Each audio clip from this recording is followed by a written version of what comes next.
Bueno, muy buenas tardes.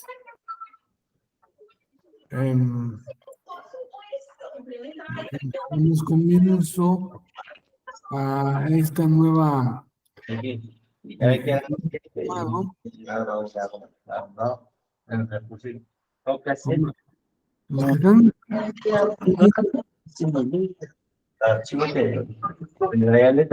tienen por el micrófono encendido. Casi, casi. Luego cuando me di cuenta lo cancelé. Bueno, ya podemos dar comienzo. De nuevo, estamos aquí reunidos para dar comienzo a un diplomado que es nuevo en esta escuela judicial. Es el diplomado práctico sobre justicia electoral. Voy a tener la oportunidad, el gusto de exponerles un aspecto que estoy seguro que ustedes lo conocen mejor que yo, pero vamos a intentar hacer una, eh, una reflexión sobre este tema, porque es de máxima importancia a la vista de lo que está pasando ahora mismo, los índices de hoy, que viene en la Corte, eh, respecto a la invalidación del Plan B. Bueno, que se trata de un instrumento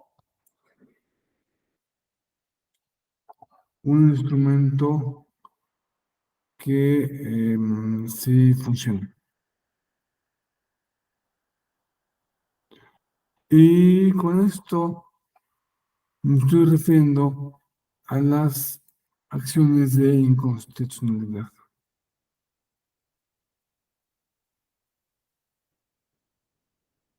Este instrumento vamos a ver algunos aspectos genéricos.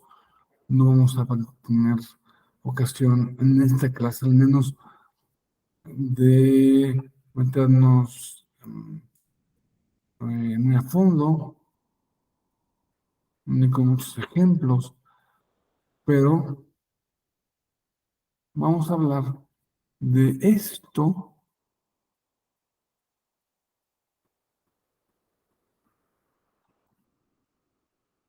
que es em, es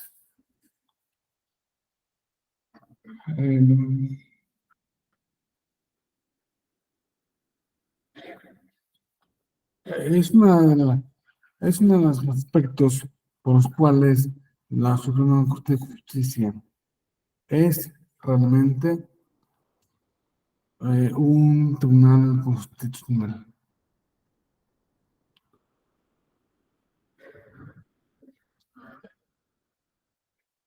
Y vamos a hacer una referencia al tema electoral, obviamente.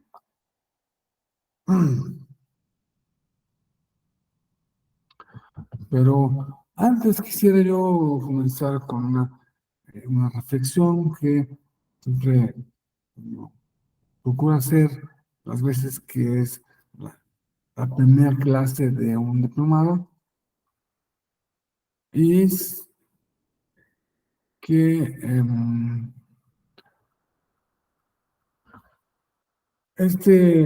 estos diplomados, estos medios académicos, deben entenderse como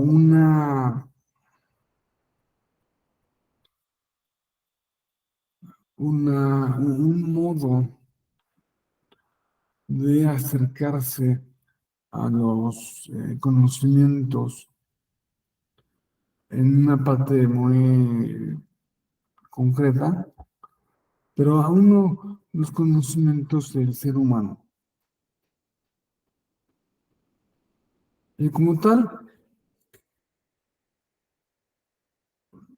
ningún profesor va a poder, tiene la capacidad de conocer toda la materia y todas las aristas de la materia. Y mucho menos aquel, aquella cuadrícula que a ustedes les interesa finalmente, porque puede ser distinta en cada uno. Ese píxel de interés, pues es algo absolutamente subjetivo que se va creando con la interacción de diversos conocimientos y sobre todo los intereses que tengan ustedes. Depende de lo que puede ser que les sea útil para un futuro. Conocer acerca de derecho constitucional para un abogado, nosotros supongo que todos somos abogados. Aquí, quien no lo sea, por favor, sea una amable de decírmelo. Bueno, yo parto de la hipótesis de que todos tenemos la formación jurídica. El conocimiento del derecho constitucional es algo básico para un abogado desde hace muchos años. No siempre, porque antes no existían las constituciones. Es el derecho, sí, pero no las constituciones. Pero ahora ya, para comprender la manera en que se inserta nuestro conocimiento en un sistema, el sistema que forma el Estado, que forma las leyes, que forma cada rama del derecho, forma en sí misma un tipo de subsistema. Eso nos es demasiado útil para conocer dónde estamos parados, por qué el mundo es como es y por qué nuestro país funciona como funciona.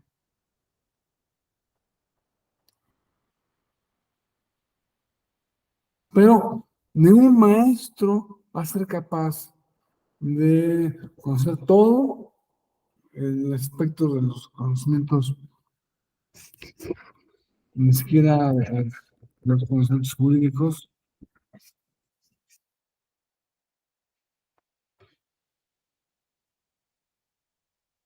Y lo, la máxima, em, el máximo gusto que tiene un profesor es suscitar su interés, suscitar en ustedes la curiosidad. Así se empieza la filosofía. La filosofía nació de la curiosidad, la ciencia nació de la curiosidad. ¿Por qué esto es así? ¿Y por qué no es de otra manera? La curiosidad es, ah, yo me voy a dar por bien servido si en cualquiera de ustedes logro sembrar algo de curiosidad. Eso es el máximo cometido que a la larga puede invocar para, para sí un profesor que tiene que ser entendido no como un superior, sino como un guía, un camino que pues presuntamente también lo ha recorrido antes, pero no lo ha recorrido eh, de la manera en que se recorre en cada clase. Entonces, pues yo solo voy a comentar una frase muy interesante de un sociólogo, pueden tener también filósofo francés, que ha tenido mucho impacto en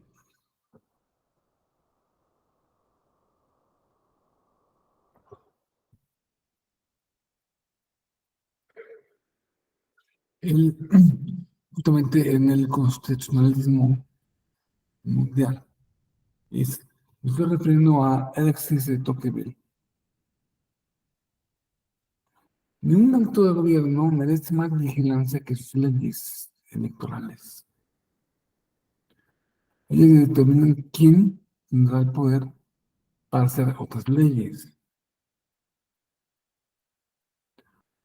Es un silogismo muy contundente. ¿Por qué interesa el derecho electoral? O todas las ramas del derecho tienen su interés, porque todas, entonces está eh, eh, reflejando el actuar del ser humano respecto a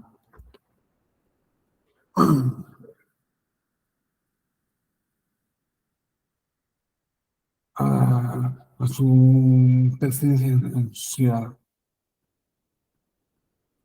Por eso es tan importante que entendamos el derecho como una especie de ética, pero una ética que compete solamente a las relaciones entre los demás.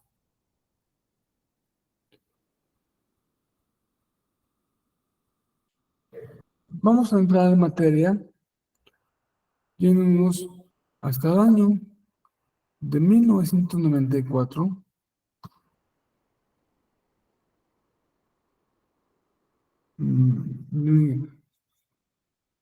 Díganme quién de ustedes ya había terminado la carrera en el 94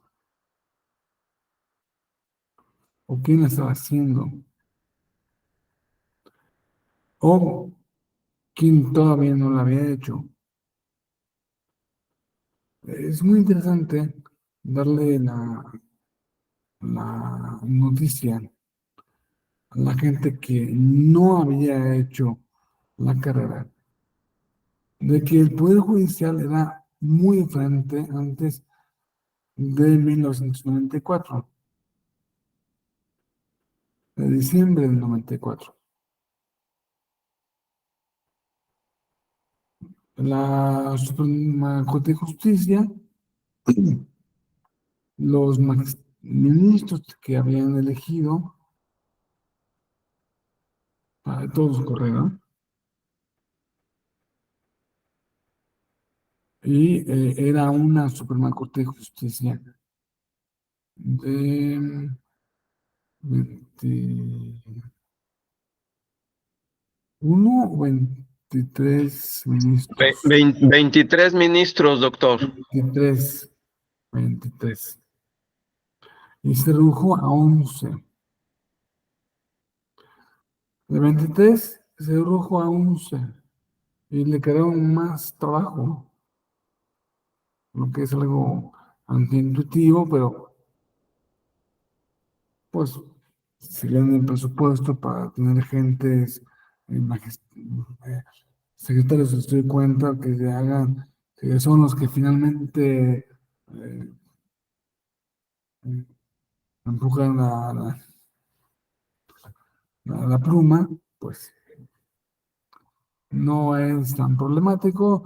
Entonces, el ministro realmente se convierte en un como director de orquesta, ¿no? Esto igual pasa en el Tribunal Electoral y pues en cualquier otro tribunal de este país.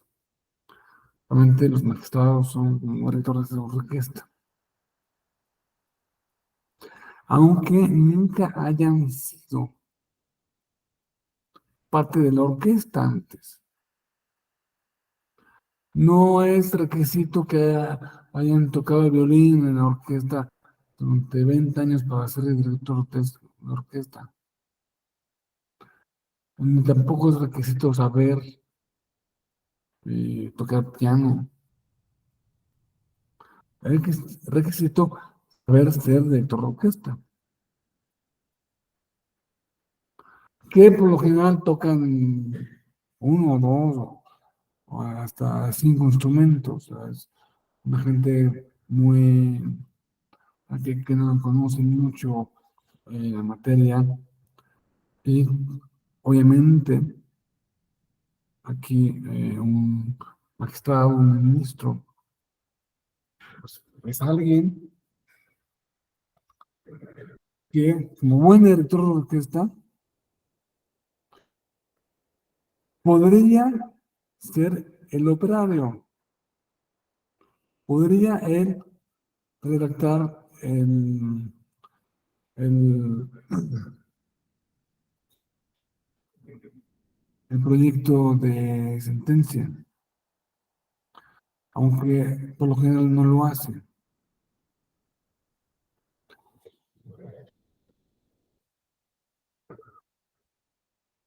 Y pues el objetivo era que en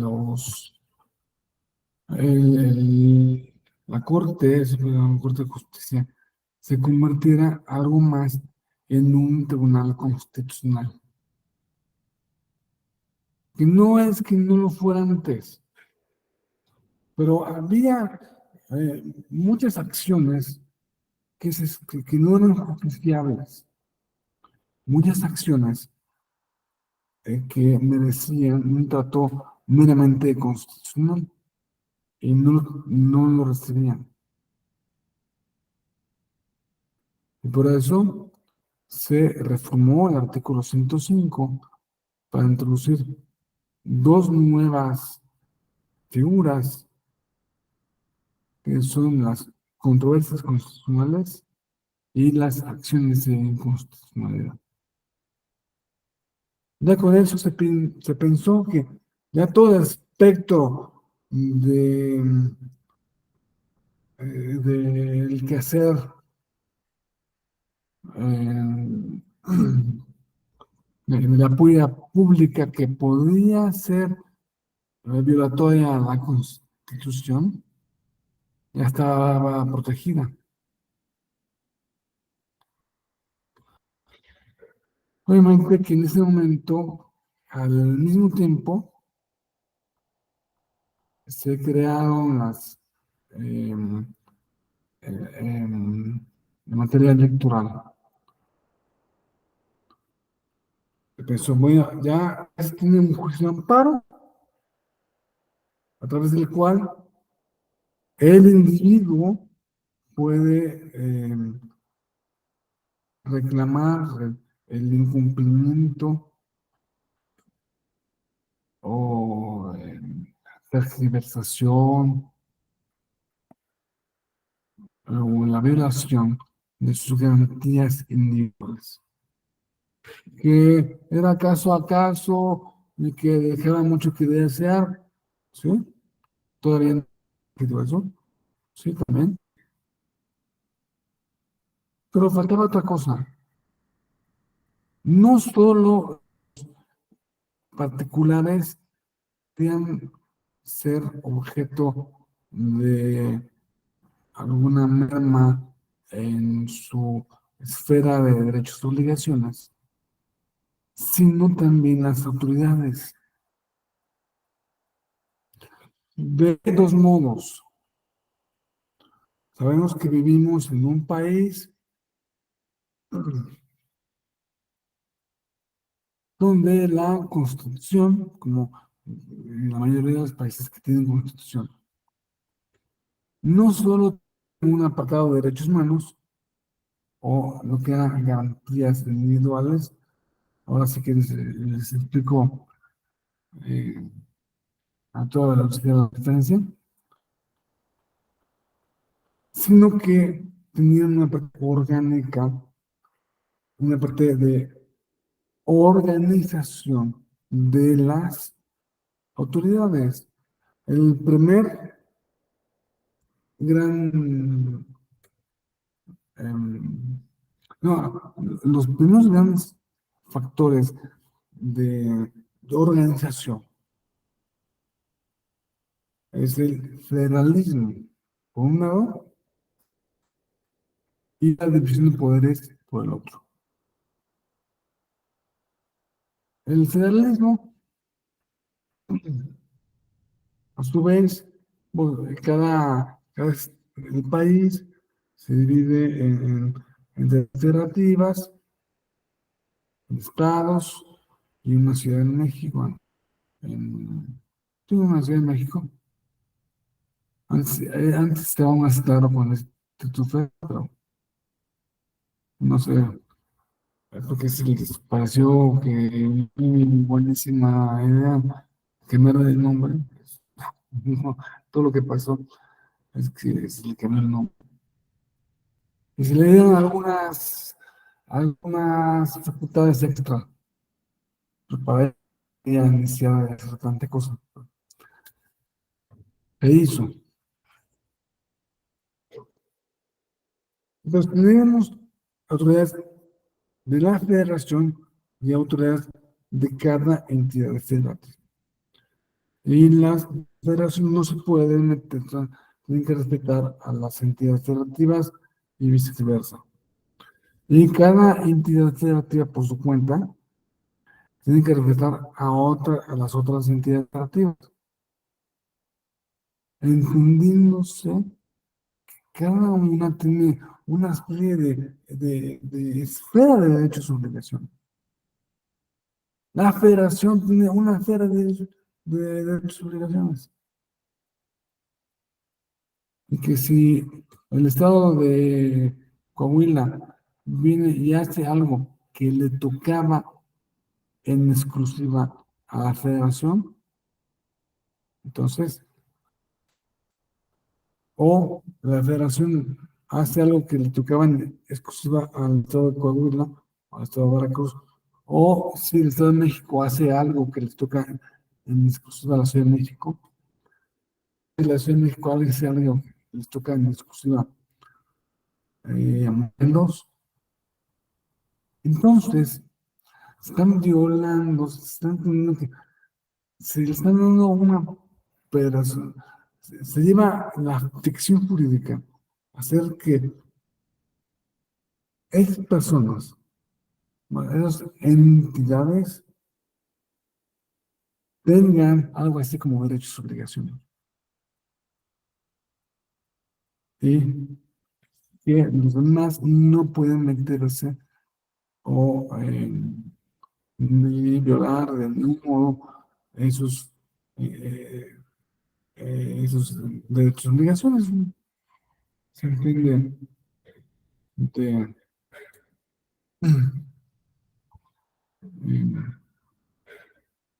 entiende cómo se dio la ficción jurídica. Y también,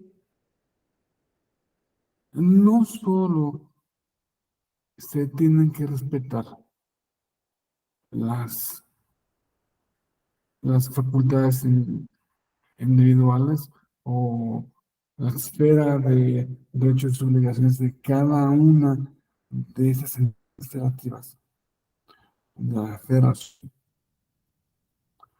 sino que también se puede violar la Constitución de otra forma.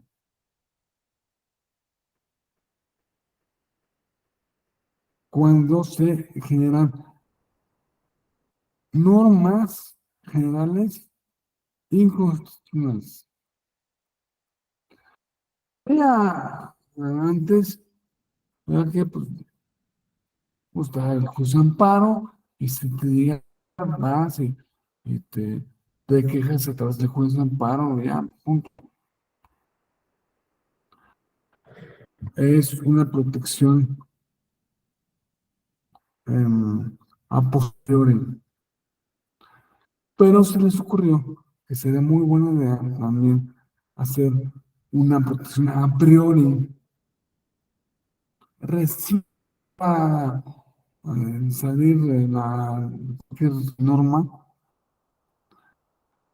podría ser analizado en abstracto,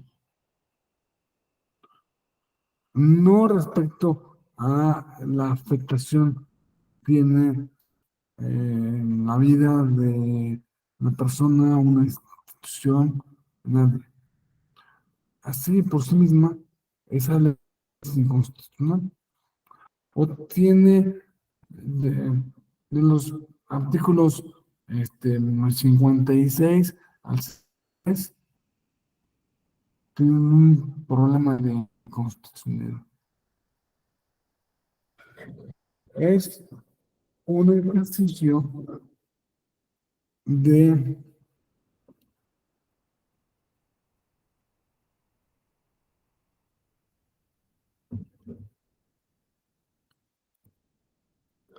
de, de control constitucional a priori. Juicio de amparo es un control a posteriori.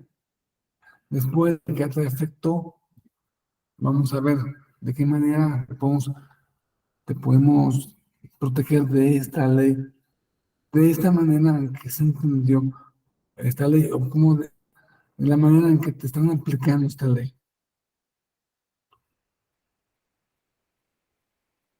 Bueno, digamos que al mismo tiempo se creó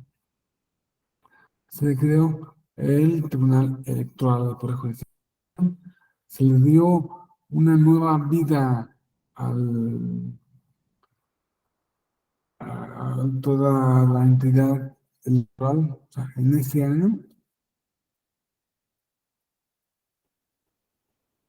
y el Tribunal Electoral, como heredero de lo que era el Tribunal Federal Electoral, el TRIFE, que mucha gente le sigue llamando TRIFE, erróneamente, pero pues es como si a México se le siguiera llamando Imperio Mexicano. Bueno, hace mucho que ya no es Imperio Mexicano. Si es que alguna vez lo fue. Bueno, se veía que el TRIFE ya desde 1990 había sido declarado como la entidad, no, la autoridad jurisdiccional, la máxima autoridad jurisdiccional en la materia electoral. ¿Qué pasa cuando yo digo, agarran el artículo 99 y ponen ahí, no, esta es la máxima autoridad, máxima? Estoy diciendo que no hay otra arriba, ¿no? Pero lo que nos constituyentes pensaron es que no había que darle tanta fuerza al tribunal. Entonces, el propio artículo 105 establece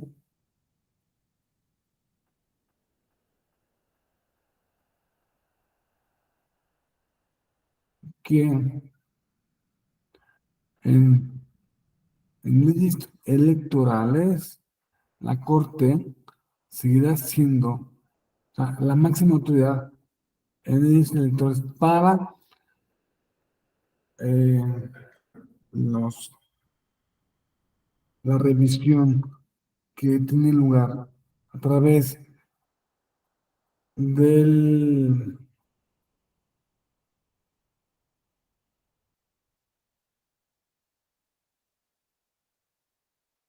la acción de inconstitucionalidad,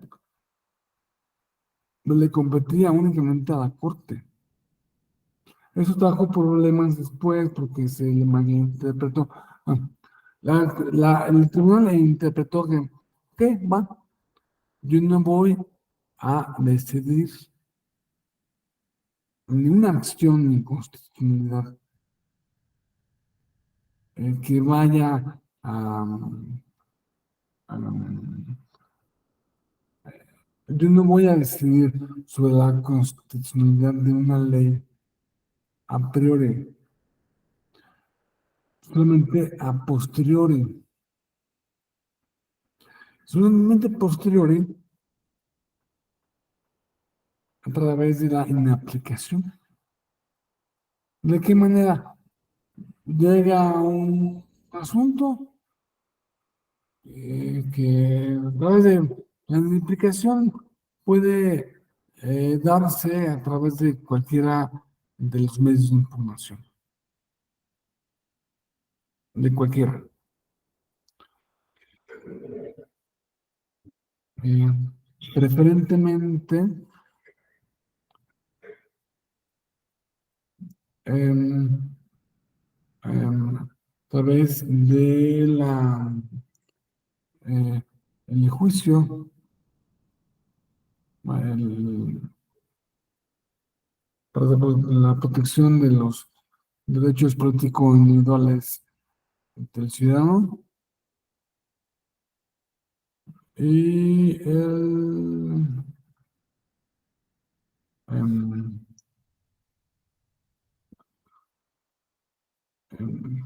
juicio em, electoral constitucional. Pero lo demás no. Pero así, en esos términos, el tribunal fue pues inaplicando leyes que le parecía que estaba correcto aplicar.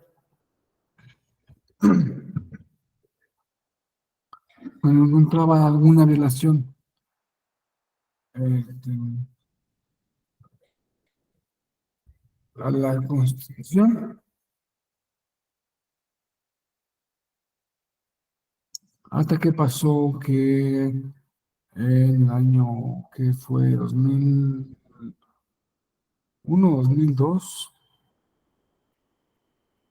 el propio tribunal sometió a la propia corte eh, una controversia, una contención de criterios, la cual la corte decidió que solo ellos y solamente ellos, o sea, yo, estaban facultados para conocer cualquier cosa que tuviera que ver con la constitucionalidad de las leyes, cualquier cosa, incluso a posteriori. y con lo que, con esto le prohibieron al tribunal a, a seguir aplicando. El tribunal, pues, de hecho, siguió aplicando, pero no, no, no invocando acción a la Constitución, sino en ese momento violación a la Convención Americana de Derechos Humanos, a un tratado internacional o otros tratados internacionales. Bueno, el hecho es que con este nuevo texto del 105 pasa algo que se le da validez que no lo tenía antes, se le da más de operatividad al artículo 103, que no tenía, al menos en la Constitución, ni un medio para hacerse valer.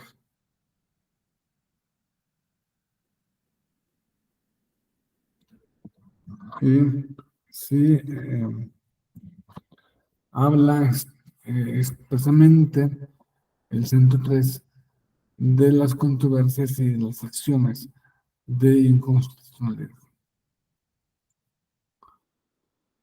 Bueno, pero ya después de esto, vemos que el Tribunal Electoral, ningún tribunal, salvo la Corte, es el máximo tribunal del país, está facultado a hacer nada parecido a una acción de inconstitucionalidad, a verificar la constitucionalidad a priori de una legislación. Ahora que lo pienso, había un proyecto por el cual se le daba a la Corte, no al Senado, la posibilidad de revisar a priori, o sea, antes de que tuviera ningún efecto en la vida real, los tratados internacionales. Pero desafortunadamente, o no sé, eso es un mecanismo que sí lo tienen otros países, creo que España lo tiene, ¿no? Y nos acercaríamos al derecho español para dar una revisión de la constitucionalidad de todos los actos públicos, todos sin excepción, incluyendo los tratados internacionales. Pero esto, pues,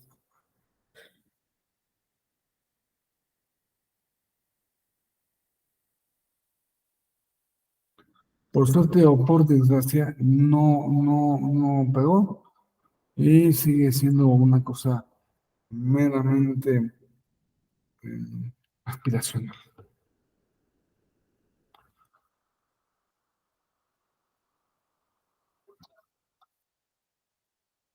Vamos a resolver unas preguntas. ¿Qué es una acción de inconstitucionalidad? Ya lo hemos visto.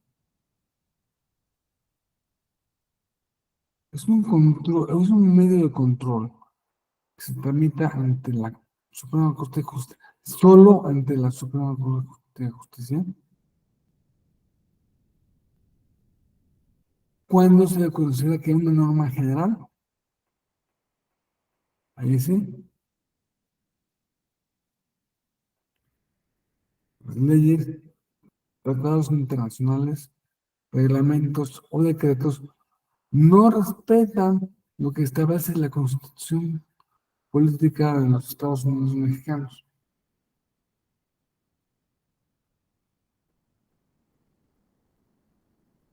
La acción de inconstitucionalidad. Tiene sujeto a ser vigente el principio de superioridad de la Constitución, el principio lógico de supremacía constitucional. No es solo un principio lógico, es un principio de voluntad política.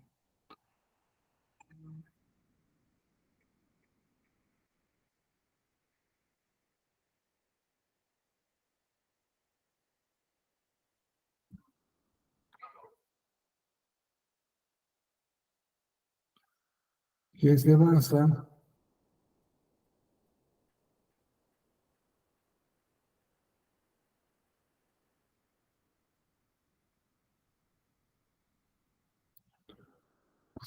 perdón, en pues todo el pensamiento austriaco que comenzó con Kelsen y que han dado forma a nuestra constitucionalidad.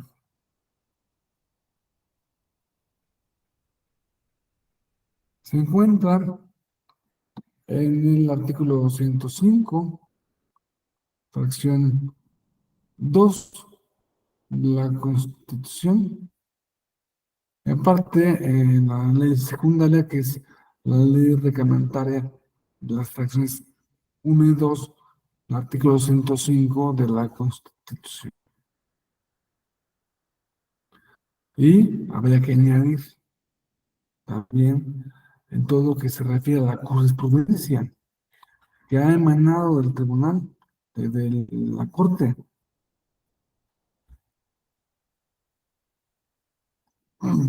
Estos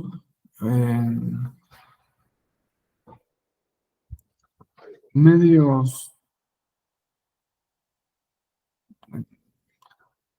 legales en los cuales está prevista este determinado medio de control constitucional.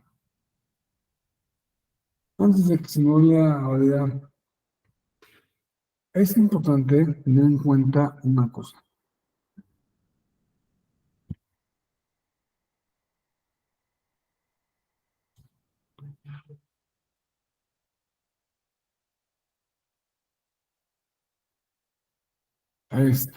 Y que es que el control de la Constitución. Tenemos que entender de dónde viene la palabra control. La palabra control de los días, viene de una costumbre que tienen los mercaderes venecianos en la Edad Media, que pues, unos tenían la venta a los vendedores al minoreo y los distribuidores.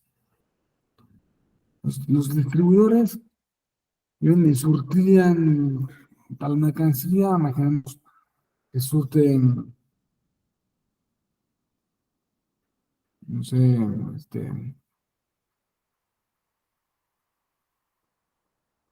200 guantes.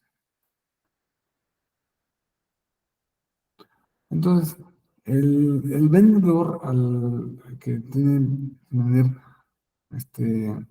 persona por persona, adquiriría esos 200 guantes.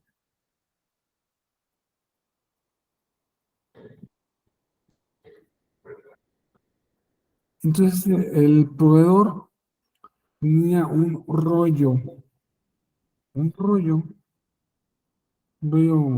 pergamino, en que tenía, a este le di 200 guantes, a este otro le di 82 guantes, a este otro le di 106 guantes.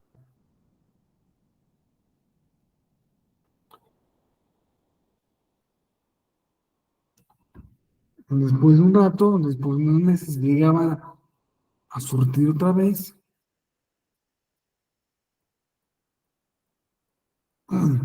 Pero entonces el,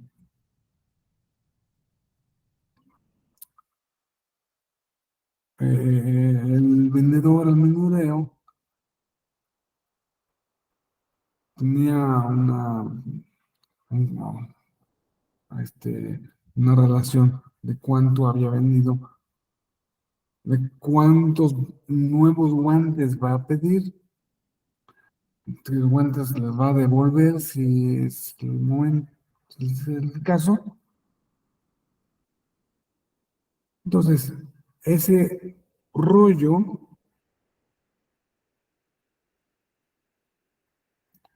se distribuía con el contrarrollo, contrarrollo, contrarrollo que era que llevaba el control. De ahí, mira, la palabra de latín se fue al francés, controlé, y al inglés, el español, control, control también en inglés. Pero tenía ese origen, en los rollos y los contrarrollos, para que llevar una, una contabilidad racional, donde se ve que el rollo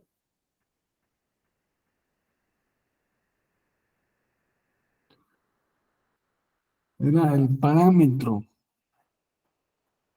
O sea, yo no sé lo que tú hayas vendido, pero yo tengo que tener 200 guantes. Este, de esa forma se podían controlar las cuentas, lo que indica que un control siempre implica un parámetro respecto al cual se va a controlar, se va a comparar la realidad, un rollo que es un papel, y lo que está en la bodega es la realidad. Pues se va a comparar lo que está en el papel con lo que está en la realidad. Es un contraste. Y esos son todos los medios de control constitucional. Aquí, el parámetro es la Constitución. Es el rollo.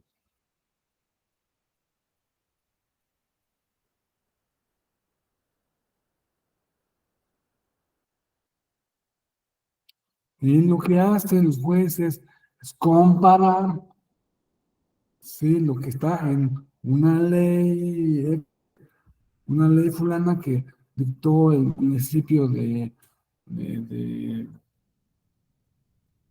Tangamandapio, es acorde con lo que dice la Constitución o no. En ese caso, va a invalidar la parte que no esté conforme a la Constitución. Es la misión de constitucional.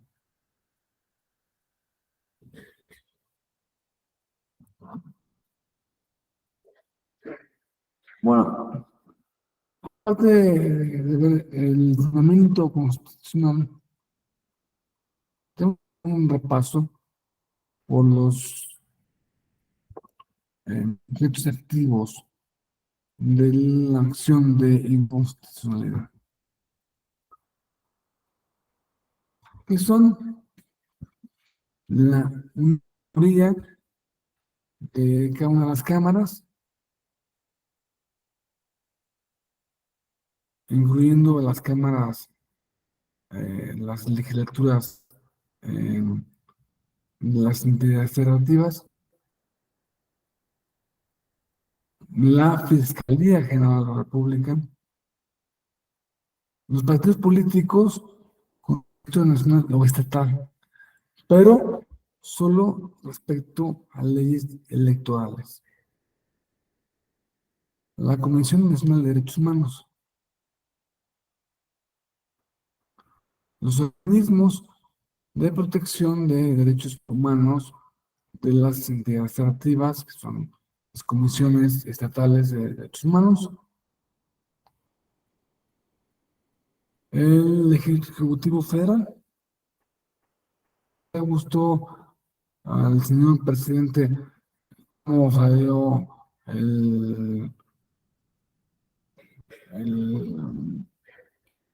una,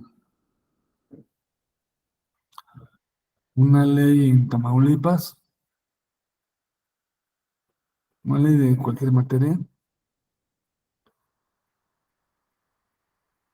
Por último, el INAE, ¿no? El organismo garante, establece el artículo sexto de la Constitución y otros organismos garantes equivalentes de los estados de la República, al INAE y sus similares a nivel local.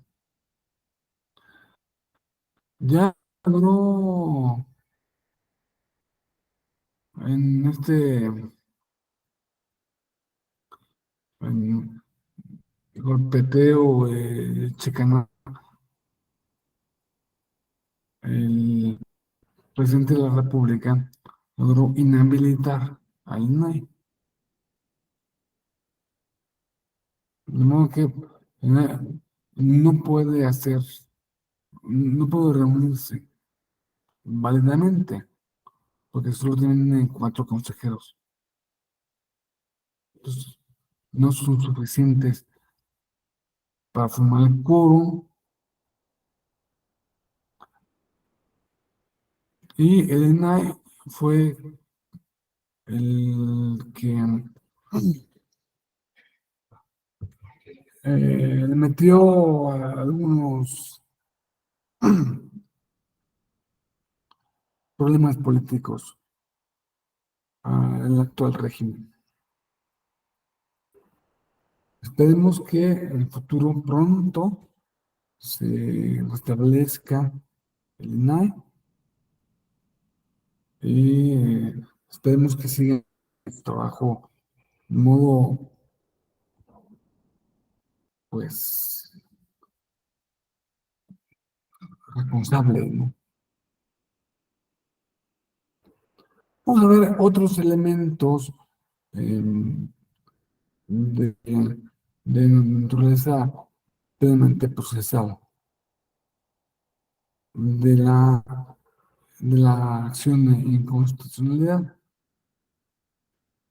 Después de la pausa, yo tengo aquí que son las 4:59, a 5 en punto. ¿Qué les parece en 5 minutos que nos reunamos a continuar con los aspectos procesales de la acción de inconstitucionalidad?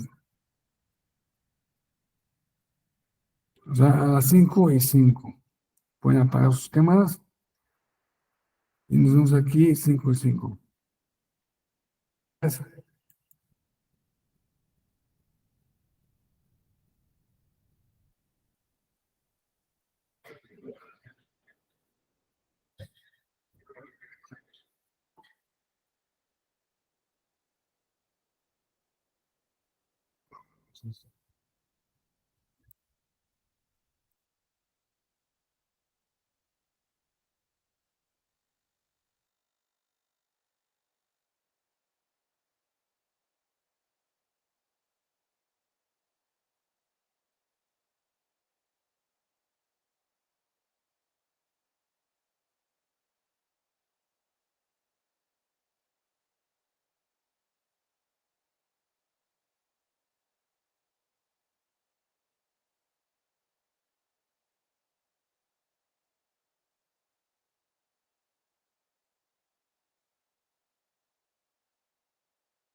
Bueno,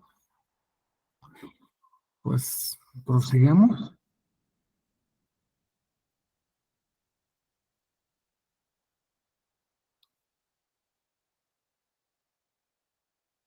Vamos a proseguir con estas ideas.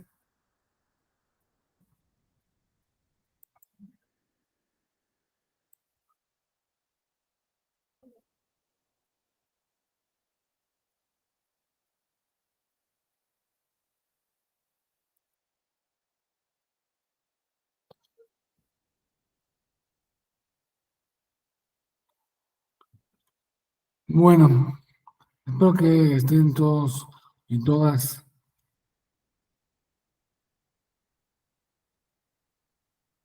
eh, preparadas y preparados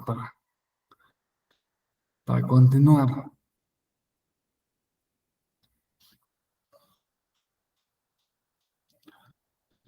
Entonces, la,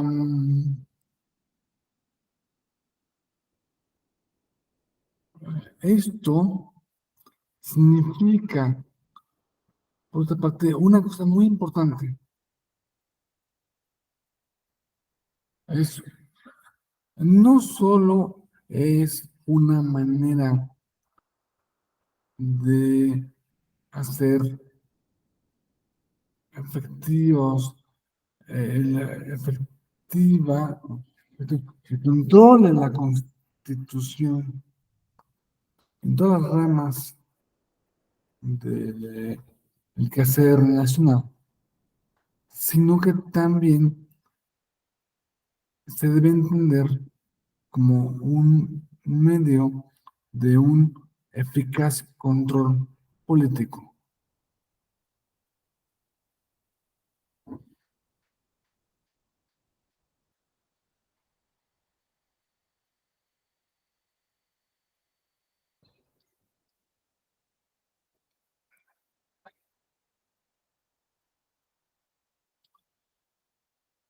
En efecto, estamos viendo hoy, hoy que se dio a conocer el proyecto por el cual se invalida a la segunda parte del famoso plan B para reformar la, la, el Poder Judicial. Bueno, no tanto el Poder Judicial, para reformar el quehacer electoral del país. Porque si, hombre, si lo analizamos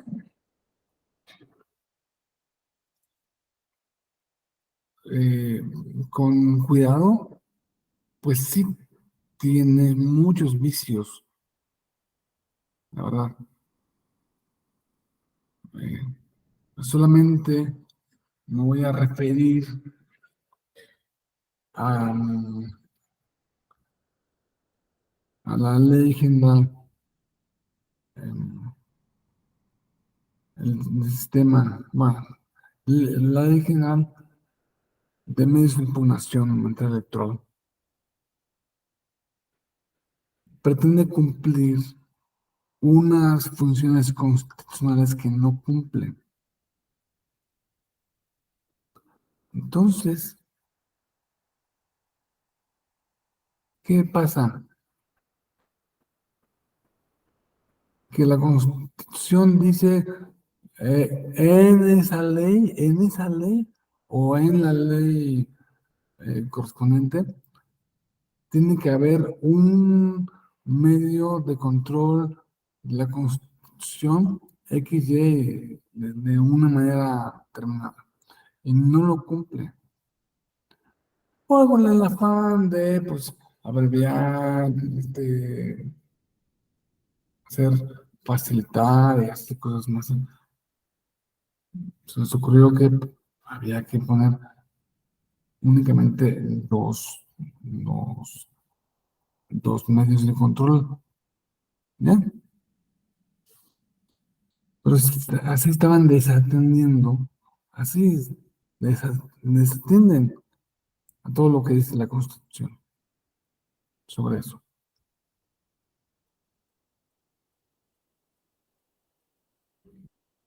En fin, hemos, eh, podemos ver que es un eficaz control político. El señor titular del Poder Ejecutivo de la Federación no puede hacer lo que se le antoje. Tiene, bueno, ni él ni nadie en un gobernador, en una legislatura,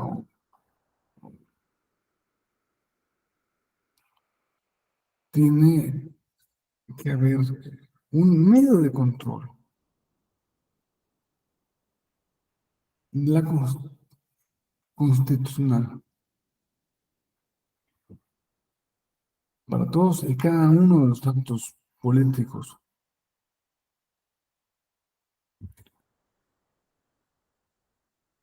Y cada uno de los actos públicos de la autoridad.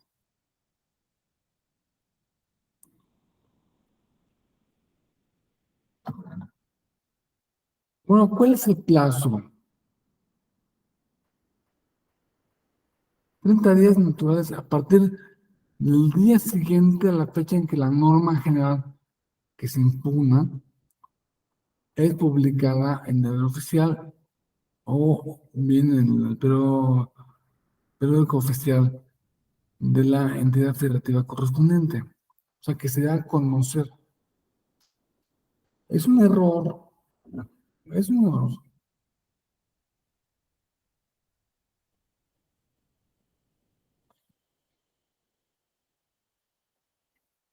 O sea, un error que cometió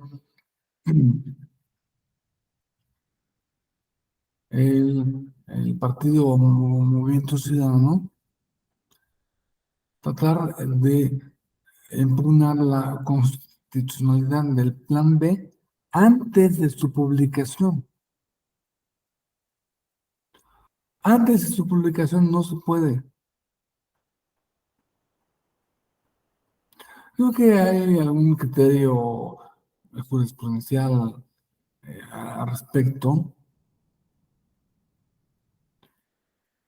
pero en general, antes de la publicación de la norma, no existe la norma. O sea, no se puede anular una cosa que no existe.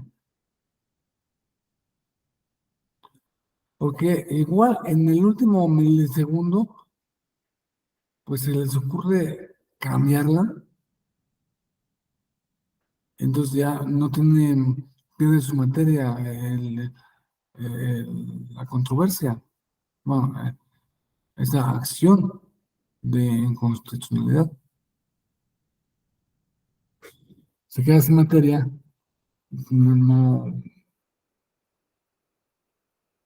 no tiene lógica para que pase una cosa así. Bueno, aparte del plazo, vamos a ver de qué manera es el trámite físico de las acciones.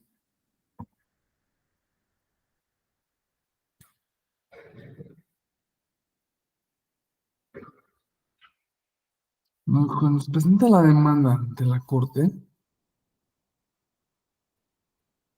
como siempre, en cualquier tribunal, cuando llega un asunto, el presidente, o sea, en la Secretaría General de Acuerdos, que en la Corte se llama Subsecretaría General de Acuerdos,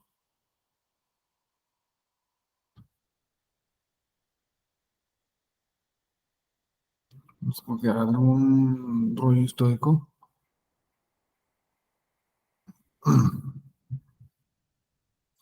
es que en nombre del presidente turna a un determinado ministro la resolución de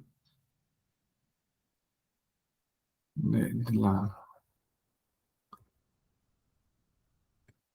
del asunto, ¿no?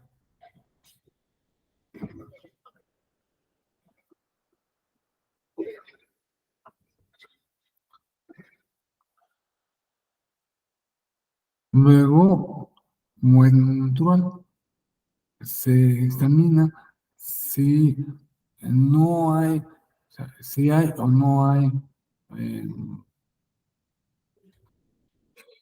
causales de improcedencia, en cuyo caso desechan o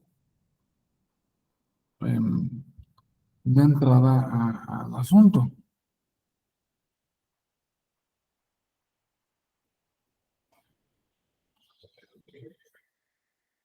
Cuando la demanda es admitida,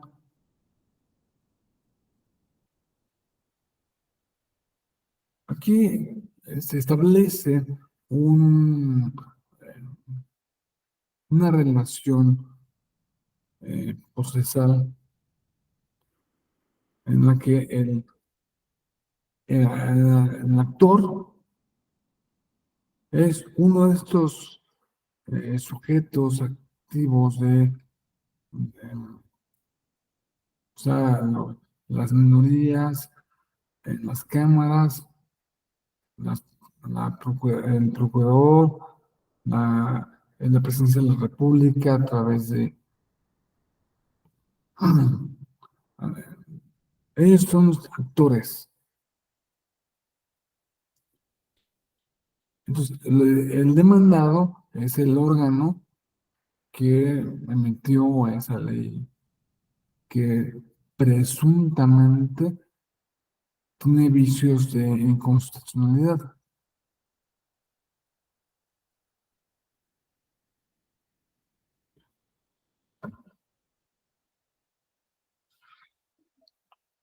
La autoridad demandada, pues esta es,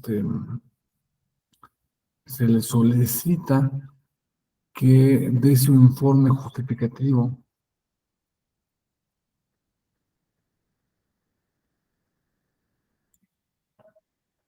de las razones y fundamentos legales para sostener que es constitucional. Tal vez en un pleito entre ambas partes, donde la litis siempre va a ser la constitucionalidad o inconstitucionalidad de una norma general.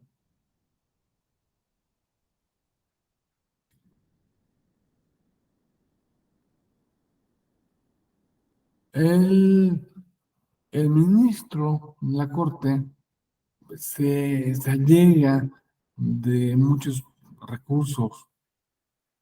Por ejemplo, se le solicita al fiscal general de la República una opinión sobre el asunto que se llama impedimento.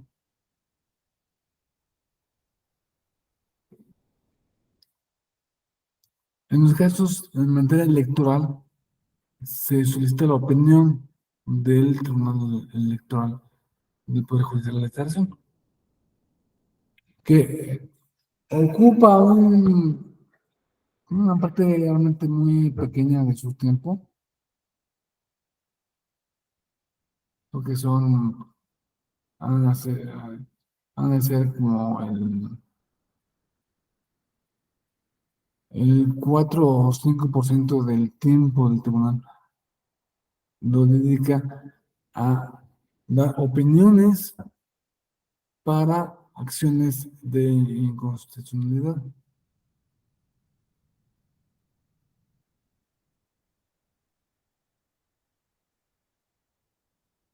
Ya con todos estos requisitos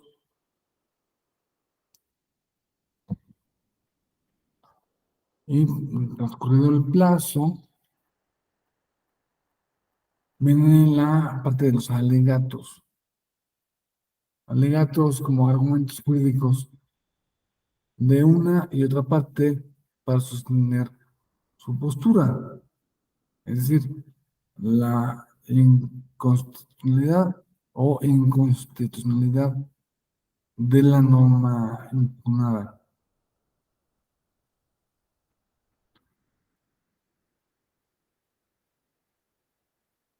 Se da una cuestión que solamente se da en derecho electoral. Ustedes saben que en periodo electoral todos los días y todas horas son hábiles.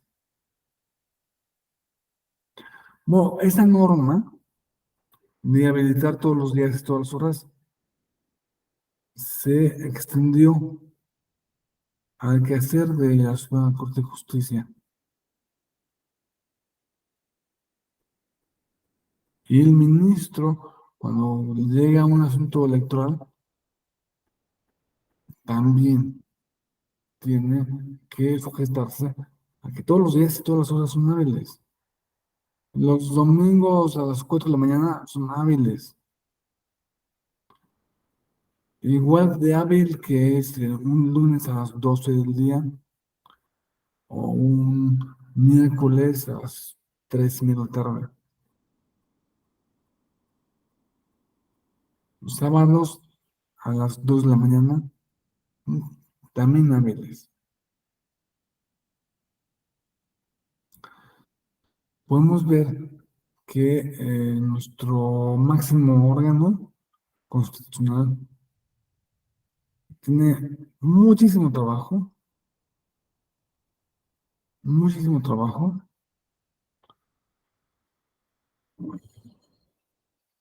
y pues em, realmente es admirable la cantidad de asuntos que desahogan todos los días, todos los años. mm, ah, Todos los años, cada año, la Suprema Corte de Justicia resuelve más o menos la misma cantidad de asuntos que ha resuelto el Tribunal Electoral del Poder Judicial de la Federación en toda su historia. Así, a ese nivel. Y solamente tienen eh, cuatro, cuatro personas más, cuatro ponencias más. Con lo que se puede dar cuenta de que pues una reforma efectiva a la, al,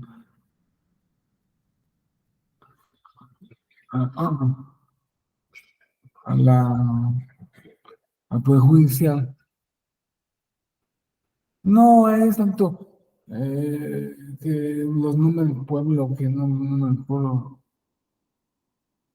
eso no tiene ningún sentido, sino que la única cosa efectiva sería hacer algo para reducir la carga de trabajo.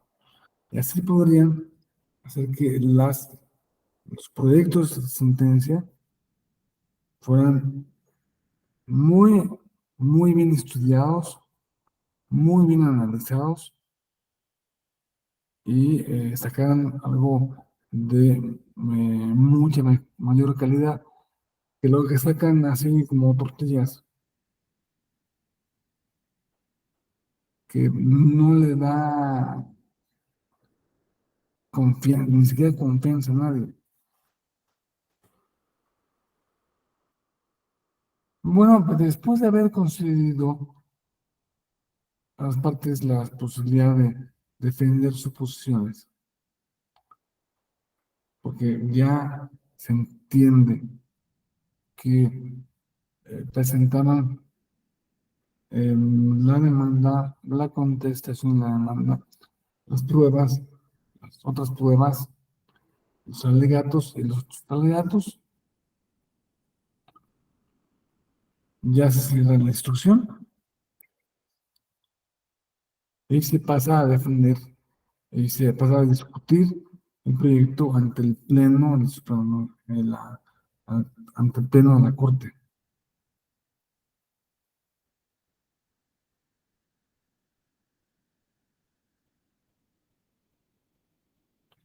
en la cual, en esta sesión, por lo general es pública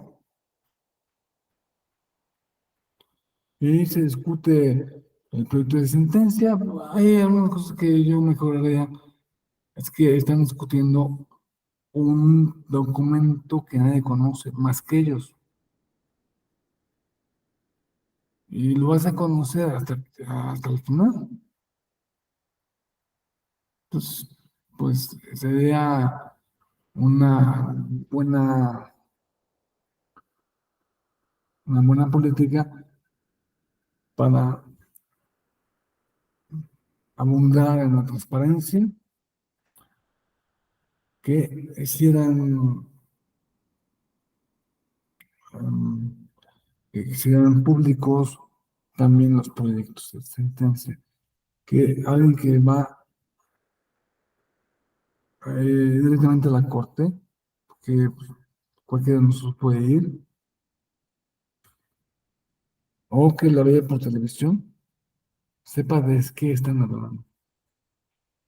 Bueno, es una idea que seguramente se va a implementar en no mucho más tiempo. Se discute la versión, se aprueba, se rechaza o se modifica el, el, el, el proyecto, se modifica de acuerdo con las observaciones que han eh, externado cada uno de los miembros que conforman el Pleno. Y al final de la discusión se realiza la votación sobre el sentido de la sentencia. Muy importante lo siguiente. Se necesitan 8 votos para que una norma se declare inconstitucional, es decir, inválida. Pero si se reúnen 7 votos, 7 de 11 es la mayoría. Pero 7 de 11 no es suficiente para sacar borrar del,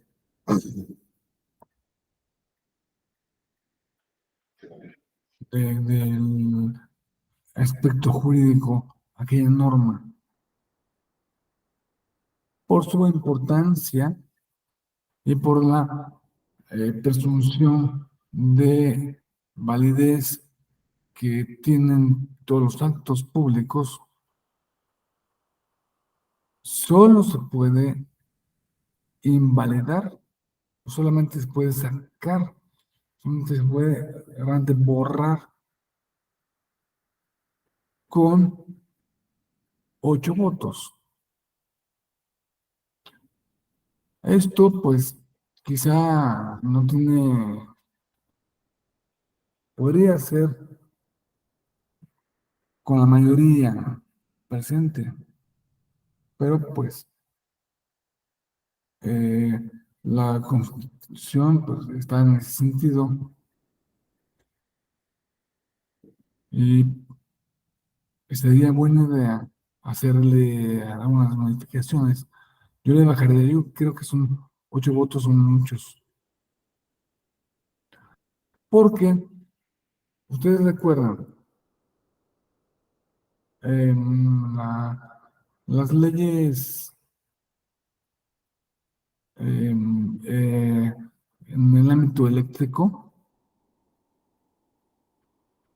la Corte las declaró inconstitucionales, pero no llegan a 8 votos. Hubo un problema ahí eh, que no se supo bien el conteo. No sé qué tan difícil es contar. Digo, si fueran 8,000, pues sí, es difícil, ¿no? Pero son 11 personas. Bueno, no se llegó a los 8 votos y por ende no se sacó del mundo jurídico. No se sacó del mundo jurídico no significa que no sea inconstitucional. Solo significa que no se alcanzaron los votos suficientes como para invalidar. Entonces, si una mayoría de la Corte decidió que esa norma es inconstitucional, ¿qué pasa? ¿Qué pasa en ese caso particular?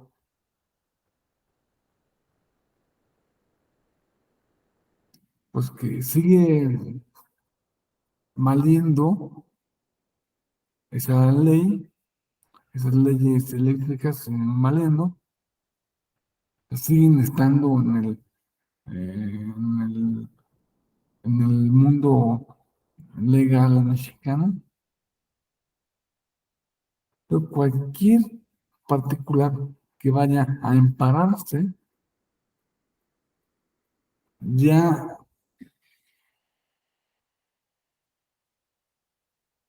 la protección individual ya no alcanzó la nulidad em, total, digamos. Pero al menos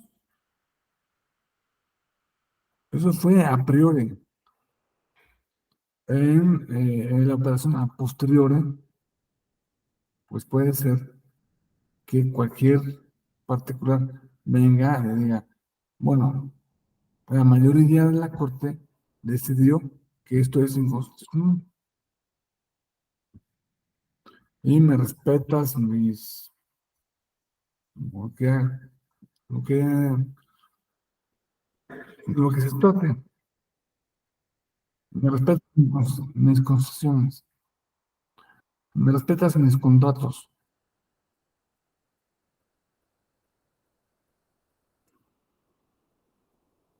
porque la nueva ley es inconstitucional. Sigue, sigue existiendo la nueva ley, pero cualquier, cualquier em, persona particular por su cuenta puede ir y tienen todas las de ganar para lograr el amparo.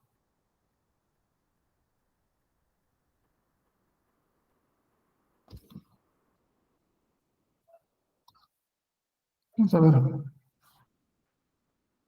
la norma impugnada tiene vigencia. El hecho de que la esté analizando em, la Corte no significa que se suspenda.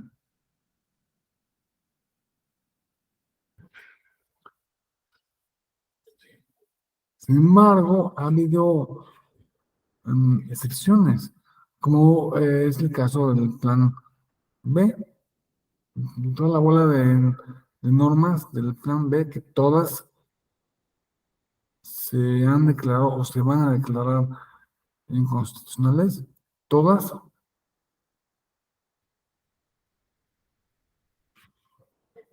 se consiguió algo así como la suspensión, pese a que no está previsto que opere tal cual la suspensión.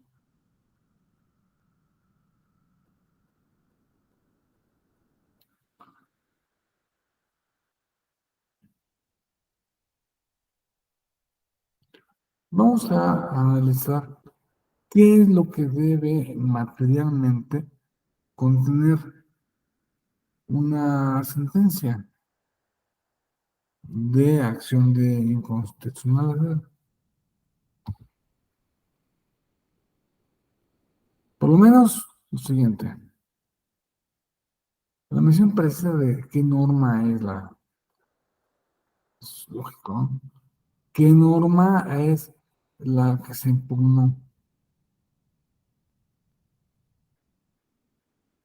Los razonamientos jurídicos que se toman en cuenta para determinar el hecho, el sentido de la sentencia.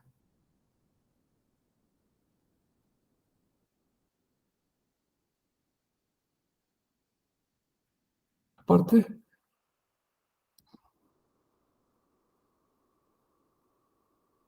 puntos resolutivos se debe mencionar expresamente la constitucionalidad, validez de la norma impugnada o en su caso la inconstitucionalidad,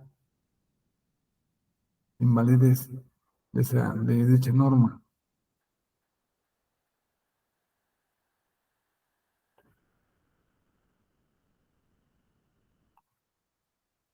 O lo que es más frecuente, la inconstitucionalidad parcial. Sí, es difícil que una norma del artículo primero al último se lleva a la basura. Puede ser, ¿no? Pero puede ser, como lo estamos viendo con estas normas del plan B, que todas completitas del artículo 1 al último se invalidan.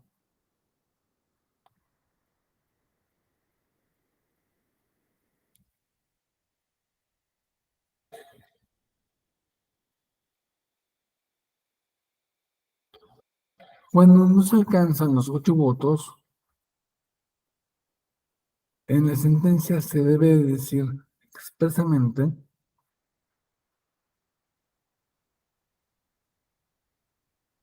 que no alcanzó, eh, que no se alcanzó para la inconstitucionalidad, para la invalidez total.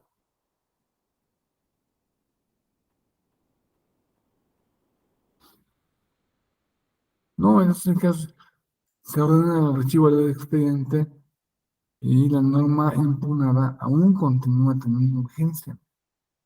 Como se los expliqué, el tema de las leyes em,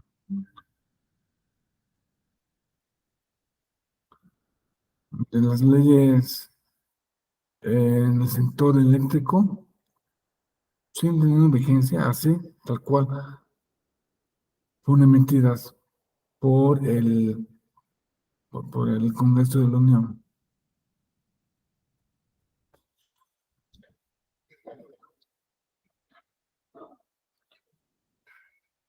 Y una cosa interesante es que estas,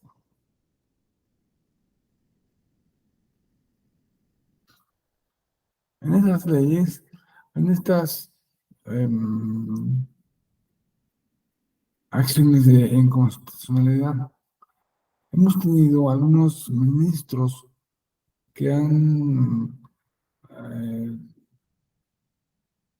sido un poco bipolares entre un sentido y otro, proteger a los intereses o los deseos, a la voluntad del Ejecutivo de la Federación, o no, o, no proteger a esos intereses.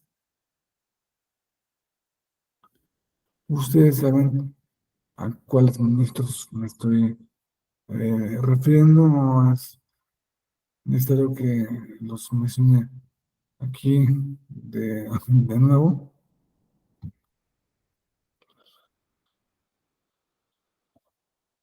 En los efectos de la acción de inconstitucionalidad que declaren la invalidez de una norma general, ¿qué efectos tienen? La sentencia que diga, esto no va. Sí, no, son por lo menos sí, reúnen 8 votos. Entonces, la norma general no vuelve a aplicarse.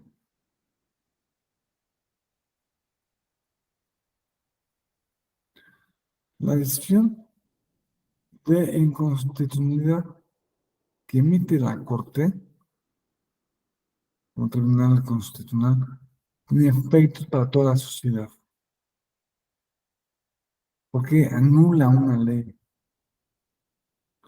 ya no efectos particulares, sino generales.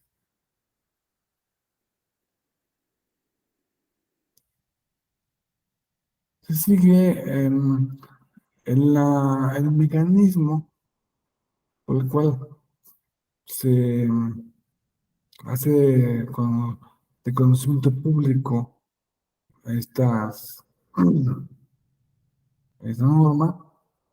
Se hizo de conocimiento público a través del diario oficial.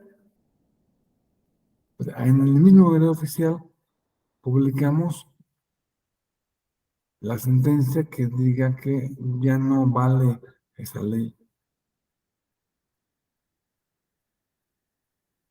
También en el Seminario Judicial de la Federación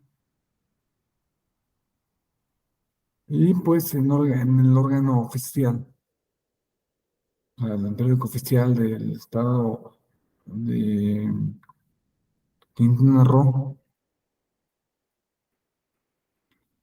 donde se hubiera publicado originalmente la ley.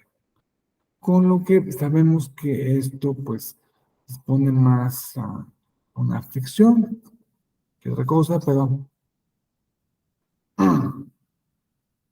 la ficción de que por el hecho de que una norma se publica en un periódico determinado, toda la población tiene conocimiento de ello, como si toda la población, lo único que se da todos los días fuera dedicarle 3 horas al día del diario oficial.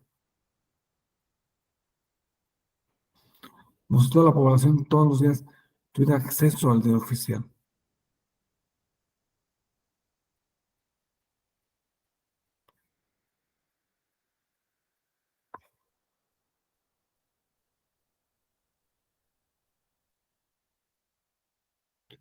Bueno, sabemos que es una ficción, pero en una parte del derecho se conforma, se realiza a través de ficciones jurídicas.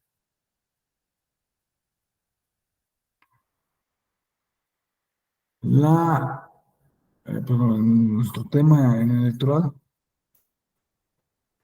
la, la representación popular es una ficción. La representación de una parte del pueblo, de las mujeres o de los afromexicanos o pues es una ficción también.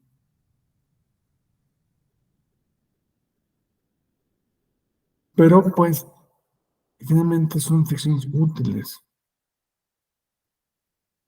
O sea, el hecho de que una persona en un momento dado se le diera un papel que dice acta de mayoría,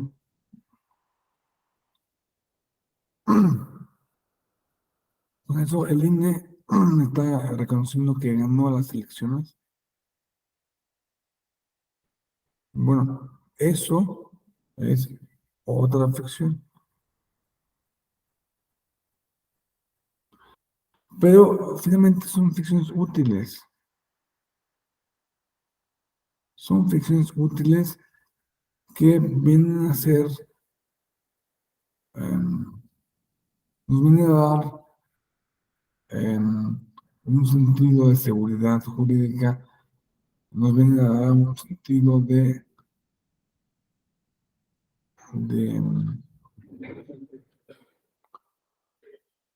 de racionalidad en la implementación de nuestra vida política.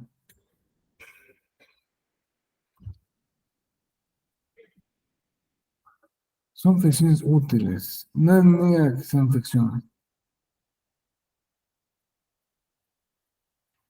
Lo hecho es que no solo son ficciones. Son ficciones de un modo fundamental. En que yo vaya a una tiendita, pida un gancito, saque un billete, a un papel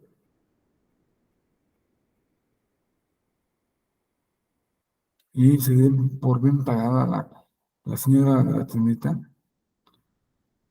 No me vaya con mi gancito.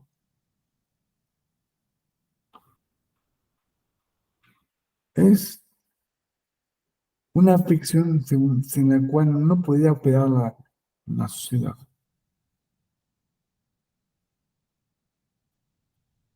No podemos operar sin ese tipo de ficciones. Y es muy importante el modo de, de comunicación que tienen las autoridades con la población,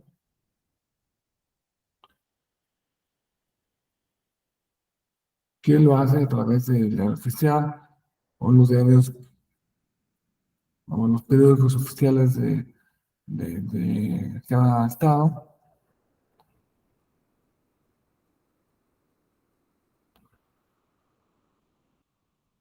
Y esa ficción,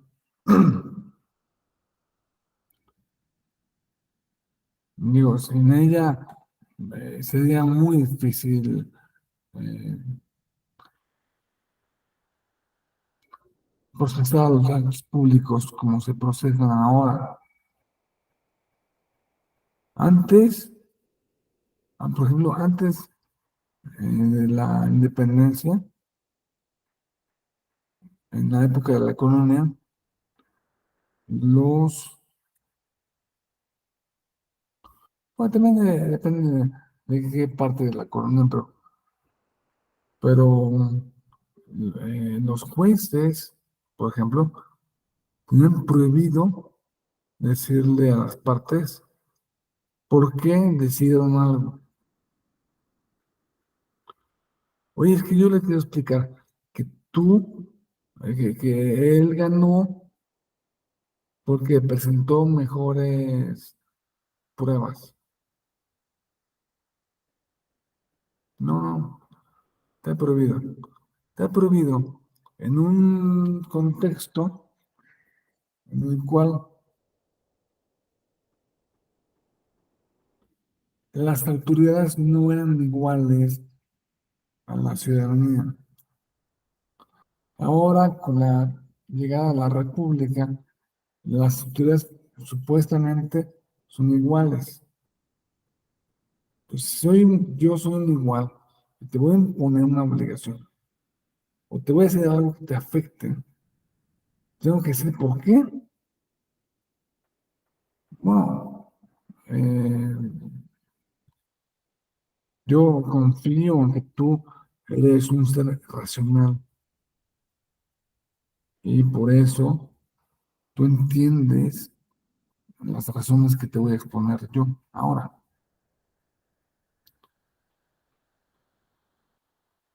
Ahora, no solo, bueno, ahora es una obligación fundar y motivar todos los actos de las autoridades bajo la idea de que sí son iguales, de que son seres humanos iguales a los demás ciudadanos. Es un principio de igualdad, es un principio básico de igualdad.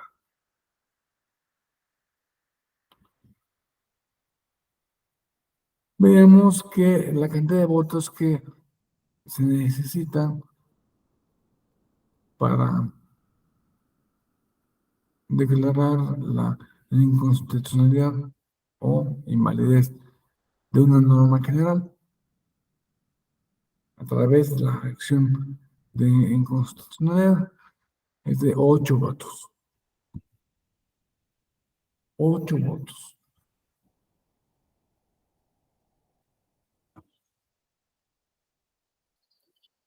Ahora, solo son normas generales.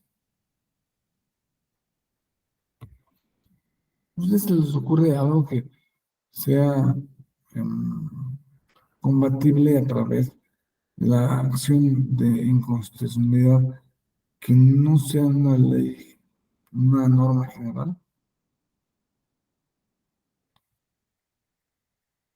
Un decreto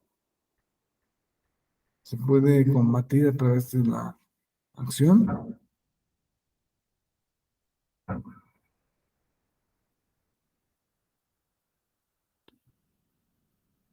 Digamos que aquí no hay absolutos, que a veces, si se entiende de un determinado modo, también se puede incluir hasta ciertos decretos, pero solo en casos muy particulares.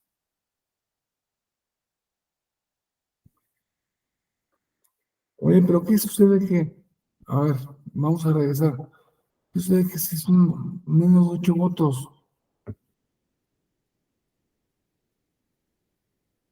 Bueno,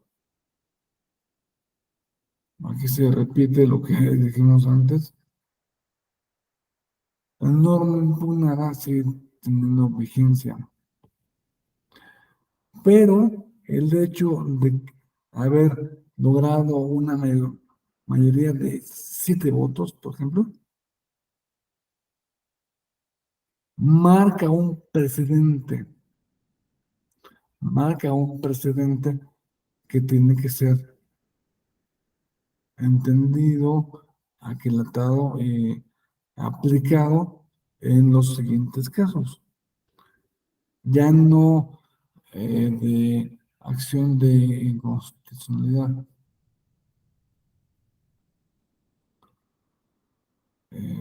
sino de ejecución amparo. U otro medio de impugnación. No tiene que ser únicamente el amparo. Pueden ser los electorales, por ejemplo, ¿no? Y pues me gustaría eh, tener tiempo para analizar con ustedes casos particulares que se hayan dado, casos famosos. Aquí solo les mencioné 2 o 3, pero me encantaría tener la opción de mostrarles cómo se ha llevado a cabo en, en la vida real. Y sobre todo, esto, la reforma al artículo 105 fue durante la novena reforma, novena época, y ahora ya estamos en la 10ª época. Me gustaría ver con ustedes si hay alguna diferencia de aplicación. Claro que sí, tiene que haber alguna diferencia, porque en la 10ª época, pues ya lo que vale, lo que se protege ahí, son los derechos humanos. Y tienen una contextura diferente, una, eh, un tratamiento mucho más serio y eh, tiene que ser necesariamente mucho más profesional. Y como se ha hecho en una serie de sentencias que necesariamente no tenemos tiempo aquí de ver con ustedes. Solamente me queda agradecer su atención y abrir los micrófonos a cualquier duda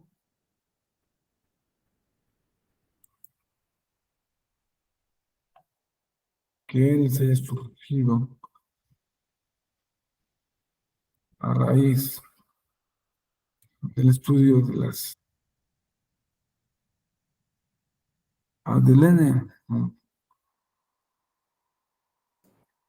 ¿Qué tal, profesor? Buenas tardes a todas y todos. Buenas tardes.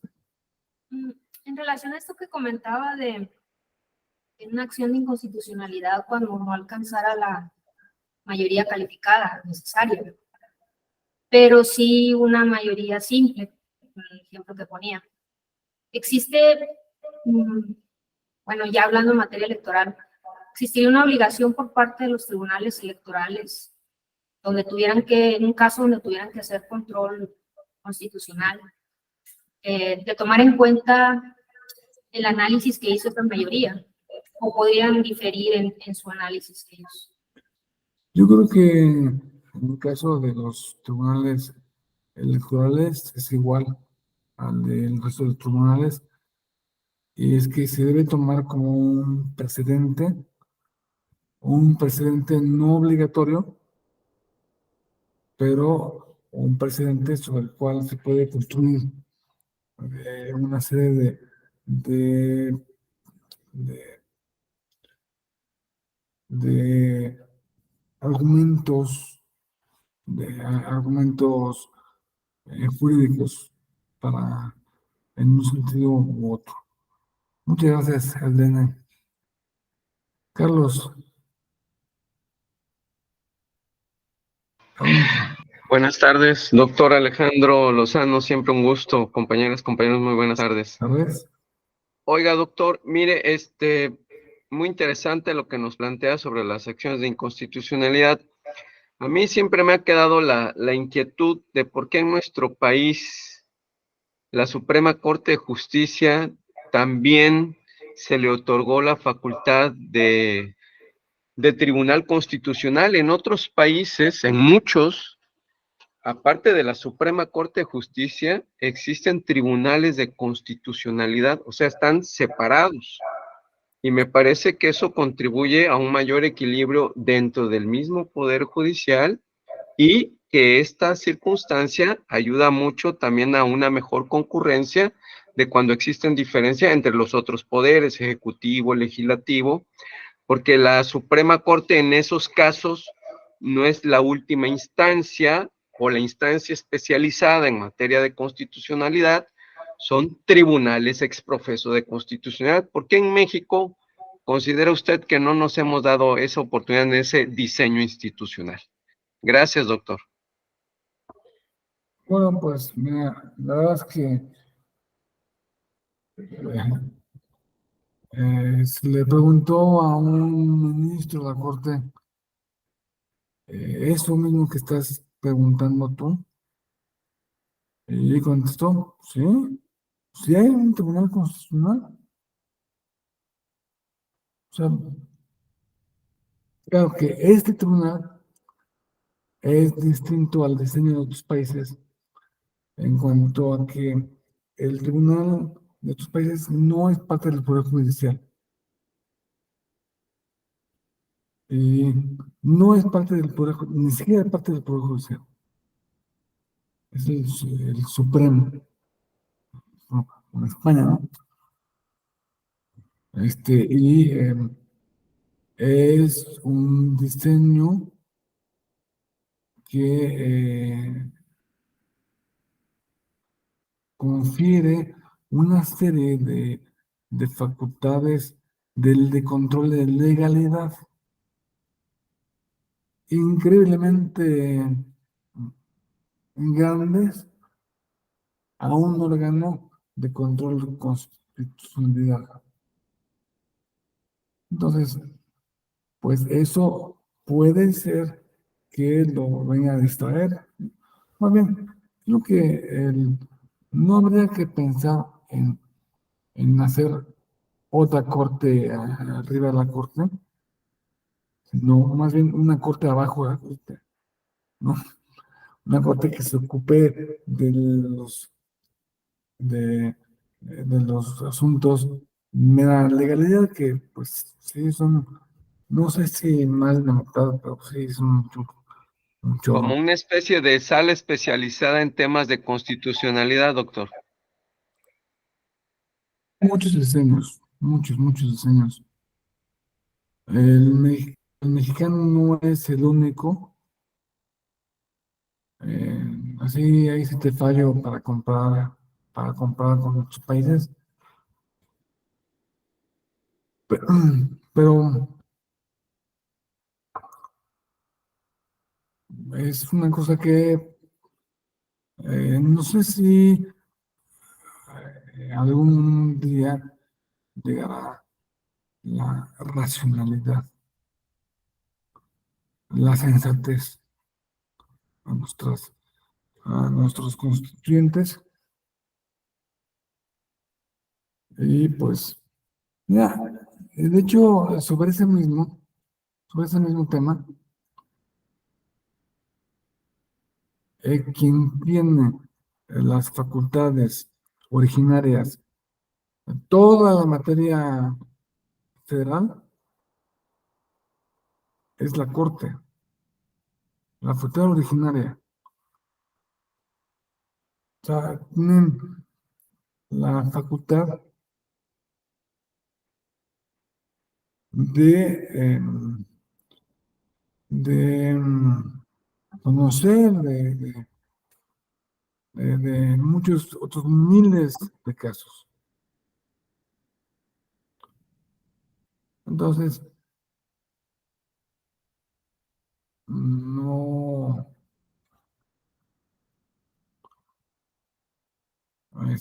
no, em, eh, y se transfirió esa facultad a los tribunales colegiados. Podría hacerse eso, en vez de un órgano superior, transferir más facultades a los colegiados, al igual un órgano superior a los colegiados, pero más o menos de esa misma naturaleza, para dejar que la Corte se ocupe únicamente de las controversias de la Constitución. ¿Pero por qué? Pues, bueno, esa es una de nuestras grandes ventanas de probabilidad, como dicen. Gracias, doctor. Muy bien. Ya estamos en tiempo y quisiera preguntar si no hay otra duda, otro cuestionamiento, otro reclamo. ¿No? Muy bien. Todo bien, doctor. Gracias. De no ser así, entonces me despido y nos vemos en la próxima ocasión. Hasta luego. Bye. Hasta luego, muchas Hasta luego, gracias. ya. Saludos. Gracias. Buenas tardes. Hasta luego.